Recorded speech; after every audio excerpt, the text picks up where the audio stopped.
All right. So again, what we're going to be looking at doing today is taking, as I said, these 5 images that we see in front of us and utilizing this, this tutorial and these skills in Photoshop that we're going to be looking at to try and make this scene out of it. So we're going to go through one at a time here and follow through our steps. And the first one is opening up this road image.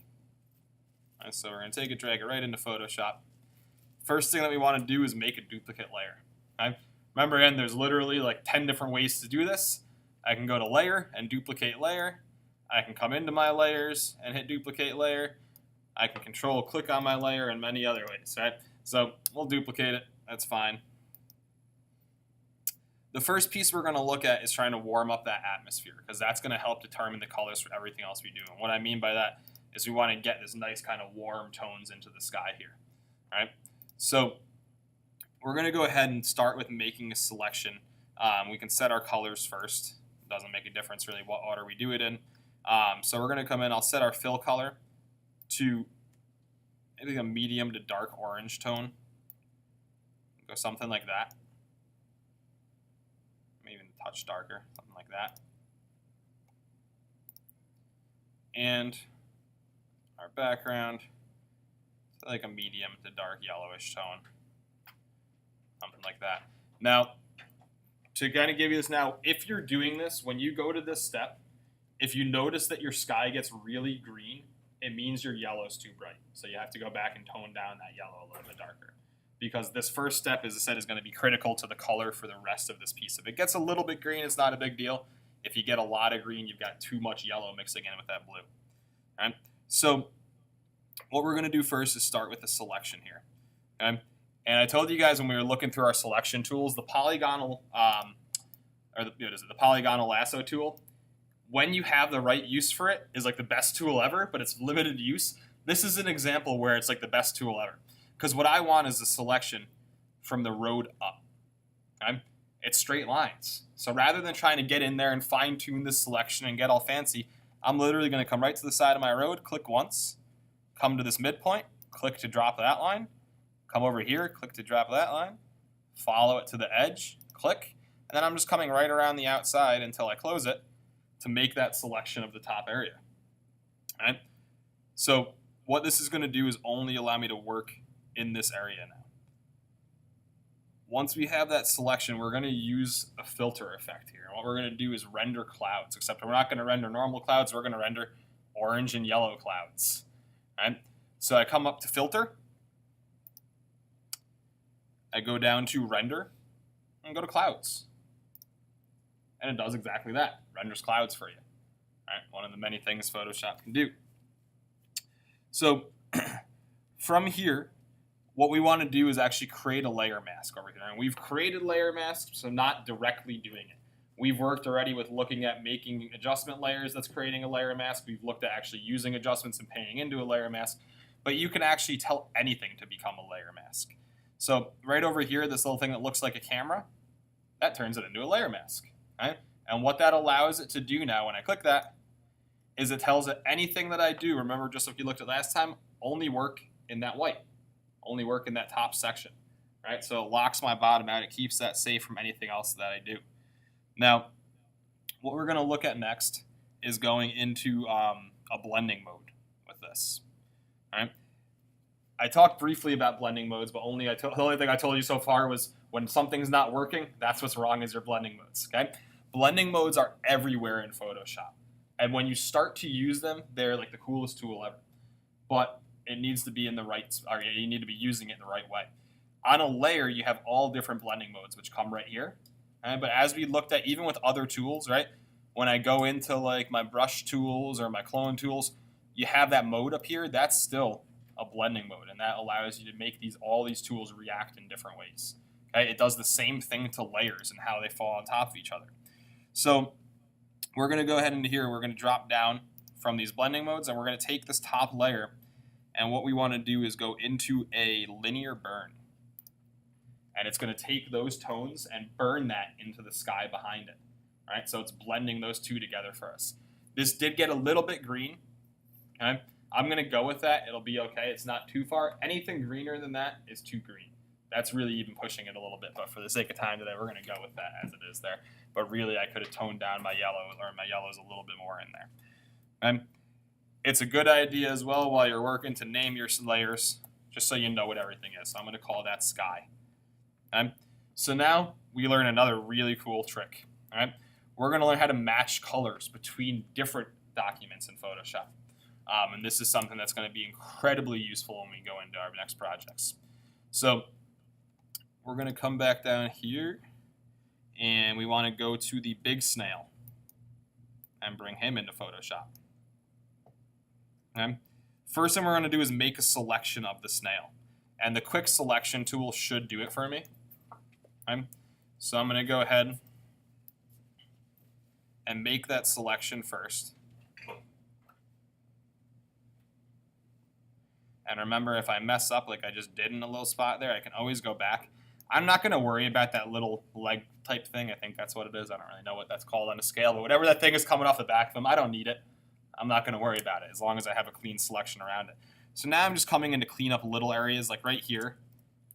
You can see I missed a bit. So remember, Option takes away from that selection. All right, down here I missed a little bit. Option takes away from that selection.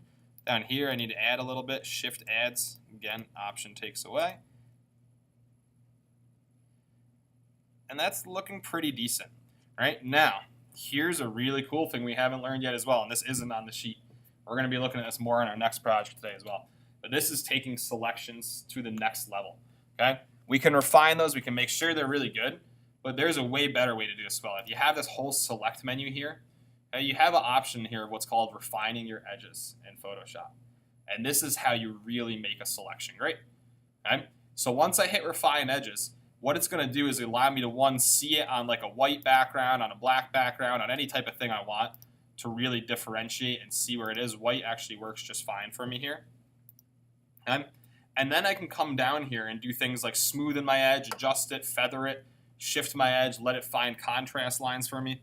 So what I'm going to do first is just smoothen that edge a little bit. Right? And did everyone see the difference of what just happened there when I did that? Ready? Look at my screen. I'm going to go back to none. You see right here? And then going back to like 8. It literally smooths all those lines out for me so I don't get as many of those jagged edges in there. I'm also going to give a little bit of contrast in there. And what that's going to do is let it find a harder line for me. I can actually now take down that smooth a little bit more. And I can even shift my edge in or out. So when I did that contrast, it actually picked up a little bit of the background. By shifting my edge back in, it's going to let me erase that out. That selection looks so much better than where we just started a second ago. Right? It's a world of difference. So once I hit OK, now it holds that current selection in there for when I take this piece out to make it look like it's not cut out and actually could belong. Right? So coming back to him, the next piece that we're going to look at is trying to make him fit in the scene. And as you see, right, looking at him and looking at this, looking at the scene that we're creating, he doesn't match that color temperature at all. Right? This has this warm kind of, really dark, glowing, warm feel into it. And he's really kind of bright and cooler toned there. So this is an amazing tool. I could go in here and go into things like my color temperature, and I can go into my color balance, which we've already looked at, and start shifting all those colors. Or I can let Photoshop get me like 95% of the way there instantly. That's what I'm going to do. All right. So we go in and do something called match color. Now, I go to Image, Adjustments, and right below where we used Replace Color last class, we go to Match Color this time. Okay? In order for this to work, this is incredibly important, you need to have the document that you want to match it to also open in Photoshop in a separate window. So I have my road, which is what I'm using as a source. That would need to be open for this to work. Okay? What I'm going to do is underneath here, down in the bottom, I come to where it says Source. Okay? And I have to tell it what I want to match to. I want to match to the road. Okay? And when I do this, you're going to see, oh my God, that looks terrible. It's like glowing blue. That's not what we wanted, right? But why not? So if we look at this, what's it showing me here? My original image, the background, right? And why is it showing me that? Because the layer that's selected is the background. So what I'm going to select instead are merged. If I do just sky, it's going to get really orange because that has just that orange in there. If I take a merging of all of those layers, it's going to start getting me a lot closer to what I want, right? So that gets me pretty close into there. We're going to look at a few of these other pieces. And the main thing, I'm going to fade a little bit out of that. So I'm going to come up to like 23. The other ones can stay right at 100 here. And hit OK. All right. So we've got close on that color. He's not fully there, but we'll finish those adjustments at the end here and fix it. Now I'm literally, just like we've done through Illustrator, I'm going to take him with my arrow, click it, and plop him right in. All right. Now obviously that's not where he's going to necessarily go, but we've got a good start on him here. So the first thing I'm going to do is resize him. Okay. To do that, I can simply hit Command T. It's my free transform, or I can go to Edit, Free Transform. Either one does the same thing. Okay. Shift to keep proportions.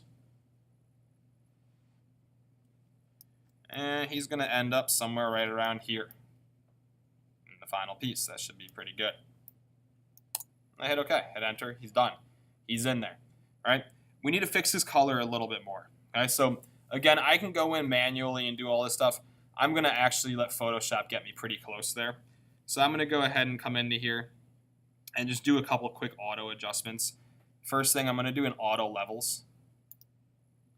And that's just gonna help match his levels to the rest of that as far as tonal values go.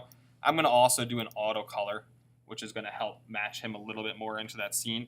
And the colors are really working a lot better now. My only thing else that's off is he's just too bright as a whole. So I'm going to go ahead and just tone that down a little bit. And my brightness sliders here. And darken him up. Now he's starting to look like he could actually belong in here. All right. I hit OK. So that part's done. Next thing we want to do, in the sense of really making it look like he's here, is give him a shadow. All right, we're going to make him actually make it believable that he's in the scene. Now, there are literally, like, I couldn't tell you how many different ways to make shadows in Photoshop. Okay? And then, different people like different ways to do it.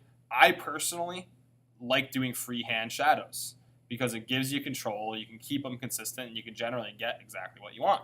So that's exactly what I'm going to do, is show you how to do a freehand shadow here. Okay? What I'm going to do first is make a new layer. And I'll call this layer, well, actually, first we'll switch him and call him Big Snail. All right, so we know what's what.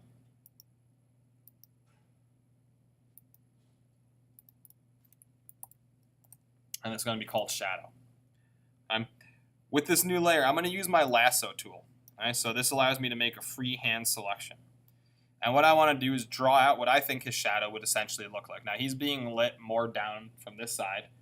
All right, coming down, so his shadow is going to be over here, and I'm going to try and give a good general sense of what, and it doesn't have to necessarily be perfect, but what I think his shadow might look like, which would fall something like this into here. All right, that was a little bit sloppy, but we can go with it. The pieces underneath, or this part I'm not worrying about because that's going to go underneath him. All right, so once I have that in here, I'm going to come over here to my paint bucket tool. This does exactly what you would think it does. It paints things in. All right? I'm going to select black. And I'm going to change my opacity off 15%. Try that again. I'm going to paint that black. All right? Now, we want to move that layer below our snail. So that's realistic. Now, obviously, we're not going to keep this big black shape. Okay? We're going to use another blending mode because blending modes are awesome. All right? It's the theme of the day.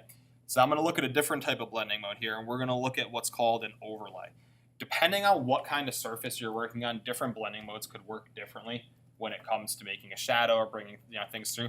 The reason I like overlay, and especially on darker tones, is it's going to bring back 100% of that texture through it and make it actually look like it's the road. All right? So I do that overlay. It brings back that texture. And now I just play with my layer opacity over here until it starts to look correct. All right? Command D to deselect. I can see a little bit more. And that looks pretty good. All right, now he's actually got a shadow being cast from him, giving a little bit more realism into the piece. So we've got that next step down. Now the trickier one, okay? What we're going to do next is really take it up to the next level, and we want to give him a slime trail coming down the road behind him so you get that sense of the actual motion of the race going on here. All right? So we're going to do some similar kind of tricks here, but do them a little bit different. I'm going to go ahead and make a new layer and make sure that layer is underneath my big snail. I'm going to call it slime. And what we're going to do is come back to our lasso and try and draw out, again, a free hand of what we'd want that to look like, essentially. And it's going to come off, I don't know, something like that. No, not quite working. Let's try it again. A little bit more to the side, a little bit wider out.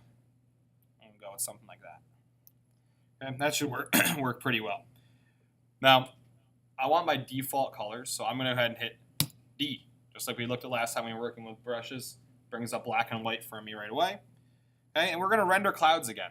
But we're going to use these very differently this time. So filter, render, clouds. And I'm using that just to get some tones into here. Okay. What I'm now going to do is a little bit of burning and dodging. And on your street here, I said burn thin highlights. You may want to dodge too, depending on how much variety you get when you render clouds. Anyone ever heard of burning and dodging before? Burning and dodging are terms of Photoshop that relate to the darkroom days of photography. And what it means is literally adding or taking away light, making things lighter or making things darker.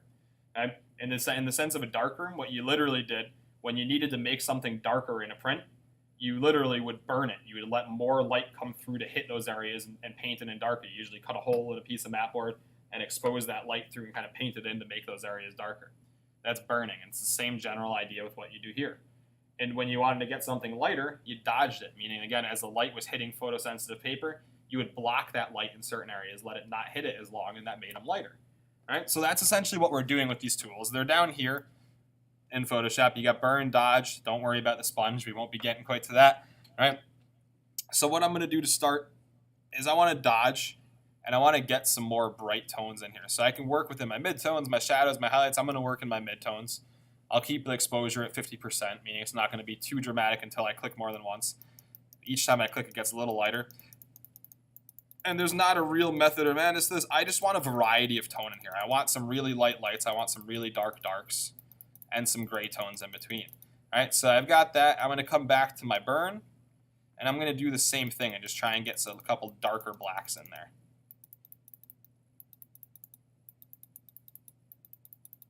And just give myself a nice sort of variety of tones. All right, so that's going to be the starting point for this slime trail that we're going to make. What we're now going to do is use a different type of filter effect in Photoshop. Okay, so we're going to go into filter. This time we're going into filter galleries. Okay, and actually you might want to make a note on your sheet because I said filter sketch, but you actually have to go into filter galleries and then sketch. This is the same place where we did posterization for your portraits. Okay, so I'm going to go ahead and come down here to the sketch category, and I'm going to use something called chrome, which is it's supposed to make things look like chrome, but in this case, because of what I did, it should start to make it look kind of liquefied here, which is what we're seeing. All right, we're getting that kind of liquefied look into there, and that's exactly what we want to see. And you can play around with like your detail and your smoothness to get the desired look. All right, but what you want to see is really something that gives that kind of liquidy, bubbly, oozy feel that we're starting to get out of that. That's probably going to be pretty good for me. Okay. So now I've got that little chrome effect into there. We're going to do yet another blending mode. All right, so I'm going to come back in, and this time I'm going to do what's called a hard light blend to let that come right into the road here, and again, give more of that sense of the actual slime going back. That one's actually getting a little hard to see, to be honest, on screen here.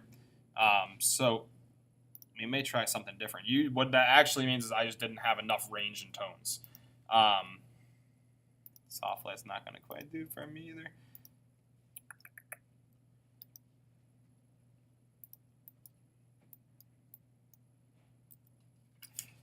So what I'm actually going to do instead on this one, the hard light should normally do a pretty good job. Rather than me redoing that whole step, I'm just going to drop my opacity down and do a little bit of manual blending to get that kind of similar look. But go with the hard light. It will generally look better. Okay, the last piece I'd want to do here to this is to make sure it sits on the road properly and doesn't look like a hard edge sitting on top of it. I'm going to blur those edges of it a little bit, and it's going to help make it look like it actually belongs on that road. So here's yet another new tool. Right over here, we've got our blur tool in Photoshop. And the blur tool does exactly that. It allows you to blur things. Okay. What's beautiful about Photoshop is that everything we do is on its own layer, and you're only touching what's on that layer. So I don't have to worry about the road or anything else. When I come and paint on those edges, I'm only painting on the edges of the slime. I'm not touching the road underneath it.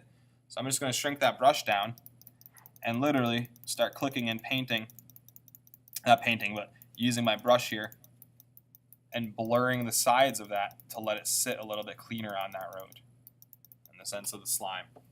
All right, that works pretty well. So now we bring our other racers in, okay? This part, again, should become pretty easy. We're going to go ahead and open up our little snail. Make a selection of it.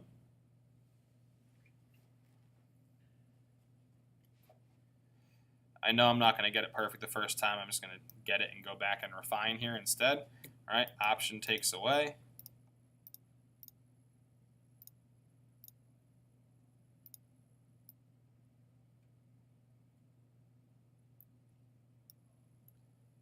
Pretty good.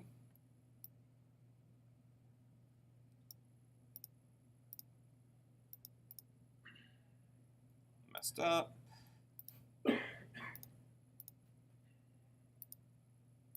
Messed up.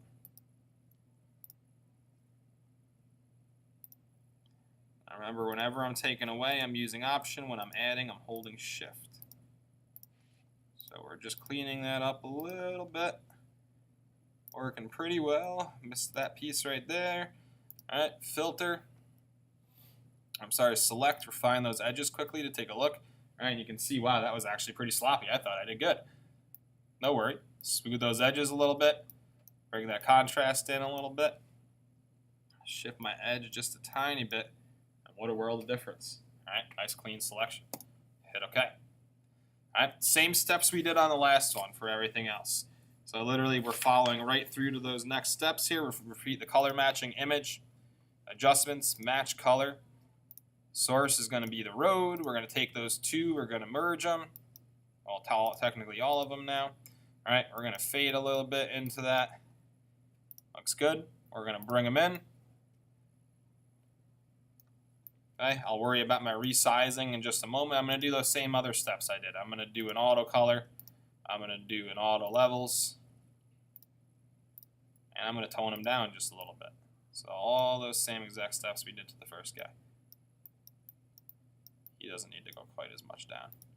All right, working pretty well. Now, we need to resize and move him to where they belong. And we actually want to flip him as well because we want him facing the other way.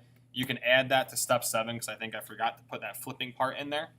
All right, so what we're going to do is actually first take him, go to edit, and transform. That's where all these little options are, and we're going to just flip him horizontally. All right, just flip him going the opposite direction. So again, edit, transform, flip horizontal. Very similar to what we did in Illustrator as far as being able to flip things around.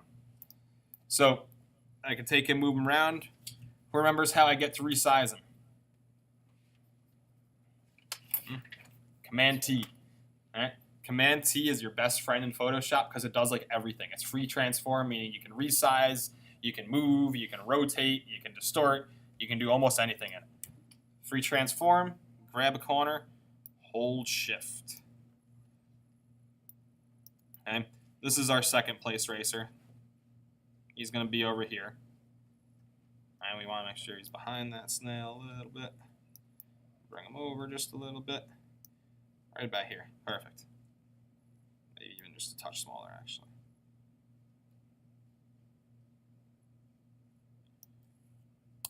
Good. All right. Now, I would repeat those same process as well as far as putting in the shadows and putting in the slime. Okay? And then what's going to make the most sense for you?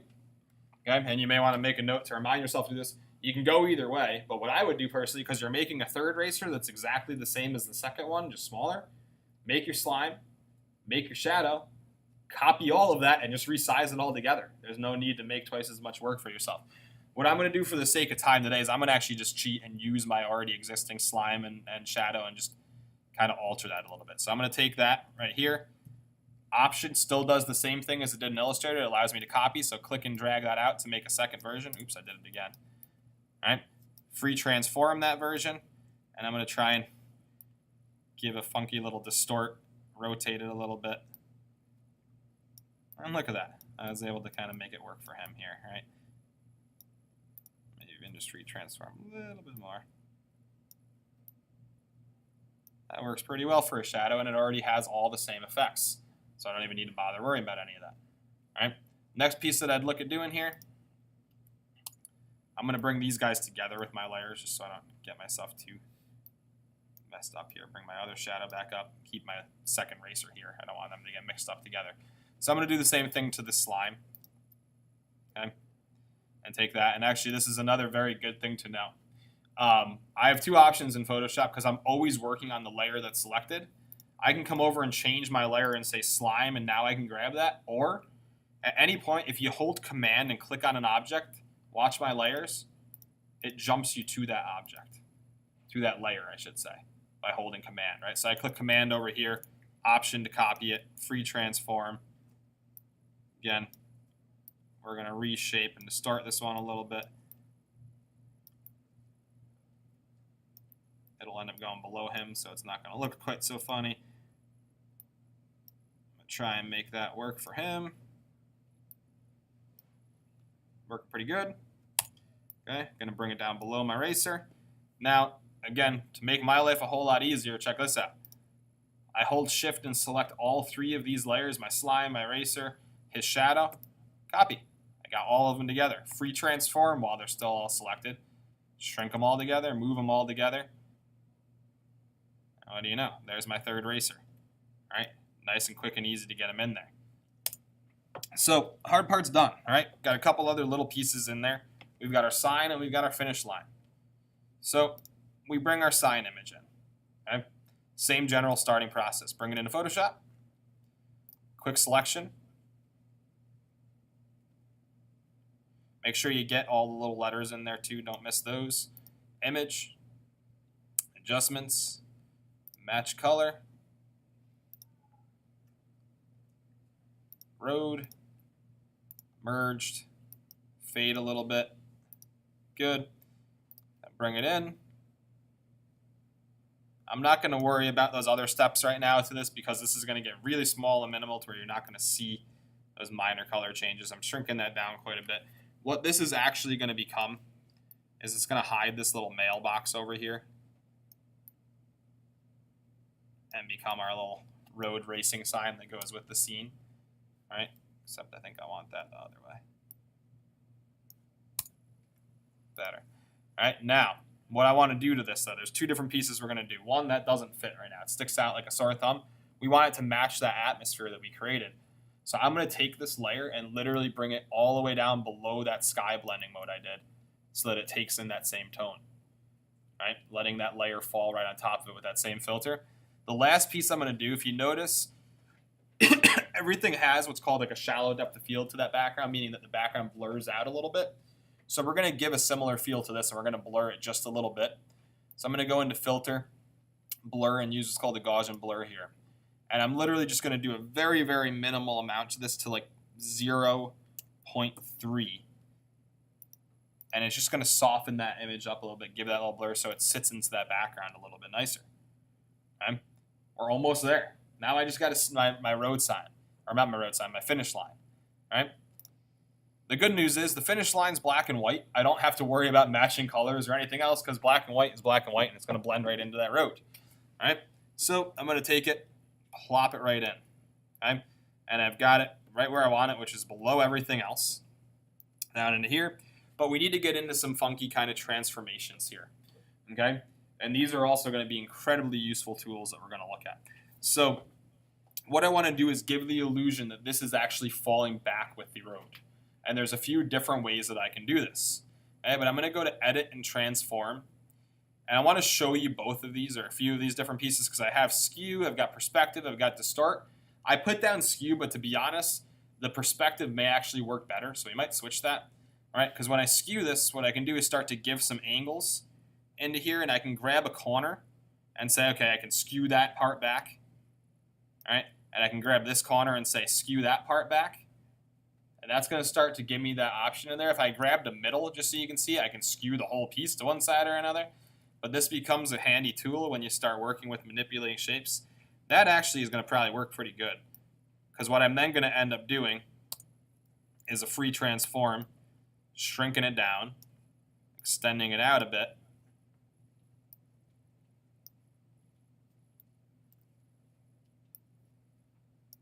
And trying to get that sense that it's actually kind of sitting on this road, right? I still need to do the blending into it, but now it's actually matching that same line, right? I can do the same thing with some of these other tools, just so we can see it, right? Coming back to where that started. If I came in instead and did something like, say, perspective, okay? It's going to do the same thing. It just moves them simultaneously for me. Skew gives you a little more control, but either one can potentially get you there. Distort gives you a lot more range, but we're not going to go into that one yet because we'll see that in the next exercise. But I would do that same step otherwise and start resizing it and bringing it down. All right, we'll try and go with this one and see if I can make this work as well. So same piece, going to bring it down to kind of match that layer falling back with the road. I'm going to stretch it out a bit. Make sure it looks like it belongs here. All right. And finally, we're going to do another blending mode to this. Okay. So I'm going to go in, and this one we're going to use what's called a soft light. Just going to give that sense that it's actually painted onto that road. All right. I'm going to actually tweak that just a little bit more into there. And it's reading pretty clean. All right. From here, it's just little cleanups if anything else was needed. Now, realistically, man, that took close to a half hour. Had I not been talking, I could have done through this probably about 15 minutes, right? Your first time too, it'll probably take you 20, 25 minutes, at least half hour to really find those steps. But as I said, this exercise is going to be so important because it's going to introduce you to all these little tools and things that you will be using and finding extremely handy going forward. So we are going to be starting with this. We'll be looking at something else in just a moment as well.